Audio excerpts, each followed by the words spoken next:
Hey everyone, and welcome to the Marvel Snap Decks of the Week. Now, this week, we're starting with a little note about how we're going to be changing this series moving forward. I've been listening to your feedback for several weeks now, and I take it very seriously, and what we're going to do is we're going to kind of incorporate some of the feedback that I've been getting with regards to how we're going to present the Decks of the Week moving forward. Basically, this is how it's going to work, okay? We're still going to feature 5 decks every week, and but 3 of them are going to be like top tier meta decks, in my opinion, of course, but they're going to feature Series 5 cards, Series 4 cards, whatever the new hotness is, whatever is like the basis of the meta. Those 3 decks are going to be, doesn't matter if it's Series 5 or whatever, Series 6 if it comes out, those are going to be featured, okay? No holds barred, everything goes in those decks. However, I've heard your feedback, and it can be very frustrating to see these meta lists of decks like you really can't build. So, moving forward, I'm also going to include a 4th list, which is going to be exclusive to Pool 3, a really top-tier Pool 3 deck, in my opinion, that you can use to actually help yourself in Marvel Snap. And then the 5th deck list, much like we've been doing in the past, is going to be an exclusive Pool 2 list. So basically, the meta report moving forward is going to be 3 like bona fide meta decks, in my opinion, and then I'll have a 4th deck, which will be an exclusive deck to Pool 3, and then we'll have a exclusive Pool 2 deck to finish off the series. I'm doing this because I know that a lot of people are interested in the series. They want to see new decks, they want to see new ideas, they want to experiment, but they also are getting frustrated with the idea that like every deck that we talk about being meta is like it's not achievable for most people. So we're trying to correct that a little bit. And again, thank you so much for your feedback. It really does mean the world to me. I pay attention to every single comment. I don't always get a chance to respond. I get like hundreds of comments a day, but I want you guys to know I'm reading all of them and I appreciate everybody so much. With that being said, guys, let's talk about deck number 1. The first deck we're talking about today is the Shuri Zero list. Now, Shuri has been really popular in the meta and is now completely skyrocketed. It is at a fever pitch. Everyone's loving Shuri, and it's only going to get more popular when she drops to Series 4 in 2 weeks' time. So Shuri's going to be a major part of the meta, so get your Shang-Chi's ready because things are going to be kind of crazy, especially in February.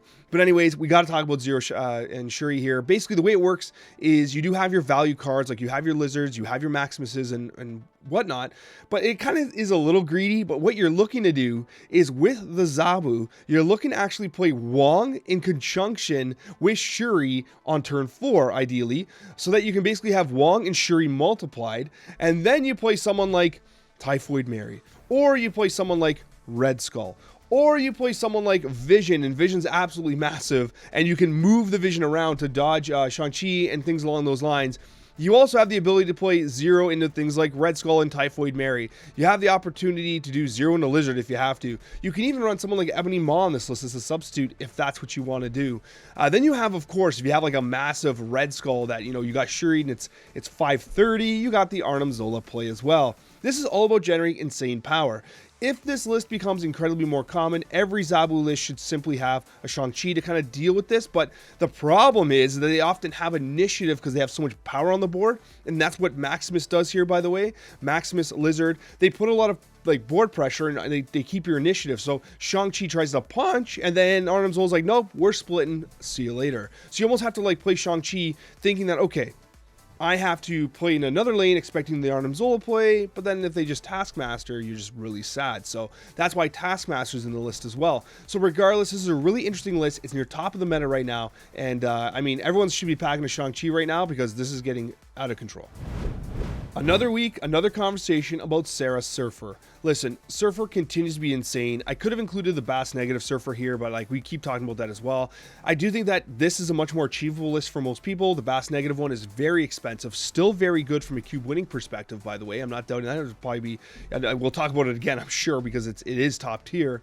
But the standard Sera Surfer list is still really good. And the crazy thing about this list is you could watch 100 streams and there's 100 different variations of the Sera Surfer list. It is such a variable list because, like, you know, you don't have to open up with Iceman. You can open up with Sunspot. You can open up with, you know, you don't even need Forge. You could run Scorpion. You don't need Forge. You don't need Bishop. You could run, I mean, literally, you could run anybody else. I actually really like Wolfsbane in these lists as well because she, like, on turn 6, you play her, she turns into a 3-7. You finish the lane, she turns into a 3-10. It's insane, right? You also have Sera Surfer lists that utilize Wong. Like, there's so much variation on these lists. It's insane, right? So the core staples here are generally speaking to be Brood, because Brood gets you so much extra value with the Broodlings, usually played in conjunction obviously on turn 6 with, if you do Brood into Juggernaut, Sera Surfer creates a ton of extra value. Juggernaut's also exceptionally played with the Storm. You storm a location on turn 3, you follow up on turn 4 with the Juggernaut. That's not Juggernaut. Apparently I can't click. Juggernaut knocks him out of the way. Really interesting play to kind of secure that lane, and then obviously you hit those 2 for +6 later on with the Silver Surfer itself. Polaris prevents a lot of interesting opportunities to disrupt the opponent's board, especially if they play someone like a Bucky Barnes and then you slide it away, and then like they play the Carnage on nothing if you have turn initiative, which is pretty damn cool as well. So ultimately, this list does give you a lot of variability in how you can play. Mr. Fantastic is one that most people are playing because it gives you the additional reach into like, Sanctorums and places and like kind of like problematic locations, which, locations are kind of being problematic now. So Mr. Fantastic is pretty good from that perspective. It's a good spread out amount of values. A 3/6 turns into a 3/9 with the Surfer hit. Pretty good. And obviously Sera is a must-have. It's impossible to substitute Sera in this list, in my opinion anyways.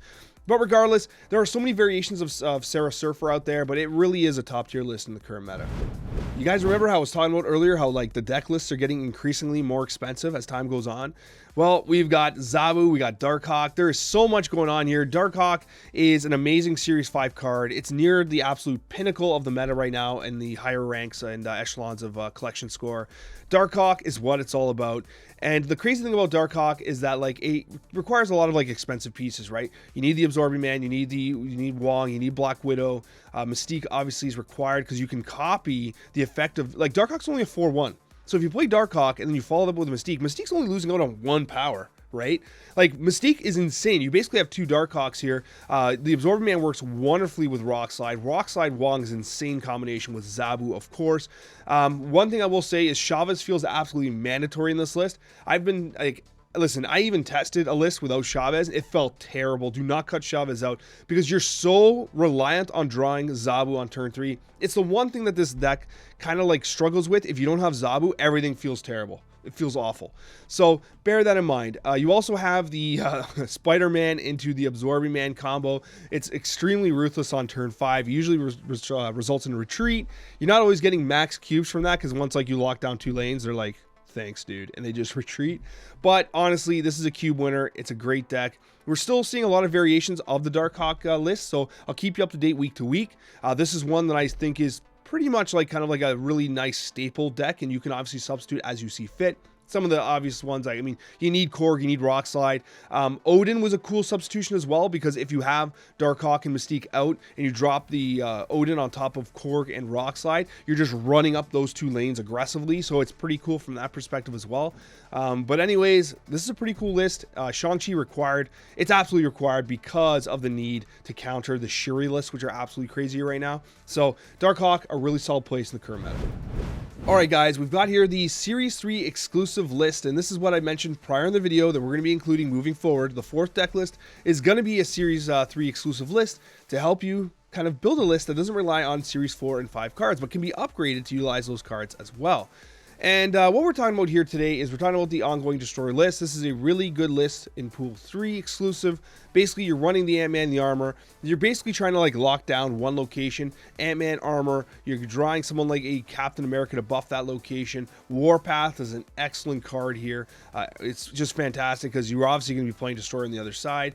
You do have the Professor X here, who's fantastic, and if you want to play Professor X, you can even substitute someone like Lizard, honestly. Take Lizard out, you can put in someone like Daredevil, which lets you land the Professor X play more reliably. The nice thing about this as well is you also have the optionality of taking someone like Claw out and putting Iron Man in if you wish. I tend to prefer Claw because Claw gives you that added reach, and I think that he's one of those mind game style cards that I think is totally underrated in Marvel Snap, honestly. I think it's a really good one, and people are kind of sleeping on it. But the general gameplay pattern does include you playing Cosmo so that you can then play Destroyer on top of Cosmo and not destroy everything. So it's like a disruption card that helps you. Or the standard play pattern, of course, is to have a Armor, Warpath, Ant-Man, plus Captain America lane, for instance. And then what you do is you have the option of either playing, Destroyer in the other lane to try and win that one with a Cosmo, or what you don't even need Cosmo really, but I mean it helps because Cosmo stays alive.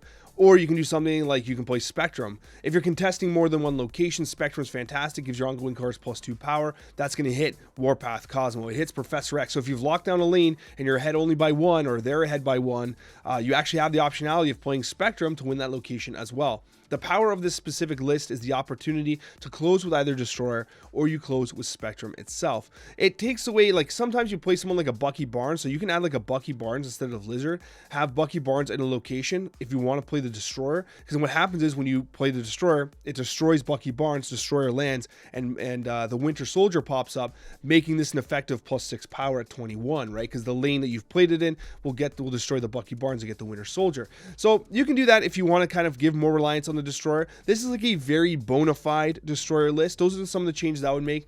I tend to play with Lizard out and Bucky Barnes in. Keep in mind, Colossus also has a similar effect. You can play Colossus in the lane and Destroyer doesn't destroy it. The core thing to understand about this deck, though, is that you're generally not trying to contest 3 lanes. You're trying to really win 2 with the Destroyer combo. Professor X, if you have the Daredevil subbed in, you can play the Professor X as a cheeky play. You can reach into that lane with Claw, or you can just use Spectrum in that case as well. So like, this deck list does give you a lot of variability as to how you want to win the game, but it is pretty damn reliable.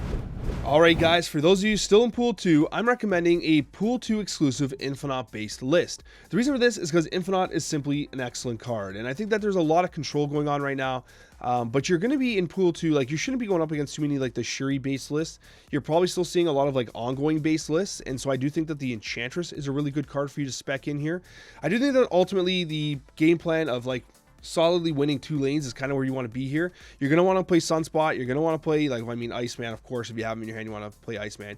Scorpion to reduce their ability to contest you. And then you want to follow that up, honestly, with Storm into JJ. And with Jessica Jones in a stormed location, they're not going to be able to contest it, especially if Sunspot's there. Because on turn 5, you skip, and what you do is you play Infinite on turn 6, and I mean, if they play into it, then they're asking for trouble. But generally speaking, if they don't have Shang-Chi, they're generally going to just skedaddle out of there. Now you might be thinking, Alex, what's with the Chavez? Why Chavez over Infinite? Well, the reason for this is because I prefer this style of deck list when running Infinite, because you generally don't want to skip turn 5 without having Infinite in your hand and like bank on drawing him. That can feel terrible. When you don't have when you don't have Infinite in your hand by turn 5, you then know, okay, I'm guaranteed to get Chavez next turn, right? I'm guaranteed to get Chavez next turn. So I'll dump my hand, or I'll play and not necessarily have to run up the Sunspot. The other side to that is that you're more likely to receive Infinite by turn 5. So you actually have Infinite in your hand, the Sunspot's on the board, and you know you have your combo. You're not waiting for the turn 6 draw. I think it's going to save you lots of cubes, because America Chavez, it basically gives you the opportunity to retreat, like, with knowledge, knowing that like you're not getting your card, or you already have your card, so you can snap, right? So that's why I think that this particular deck list works really well for people in Pool 2. With that being said, guys, if you liked the video, please hit the like button. It makes a massive difference on the YouTube algorithm. And I got another video down below for you if you're interested in seeing more Marvel Snap content.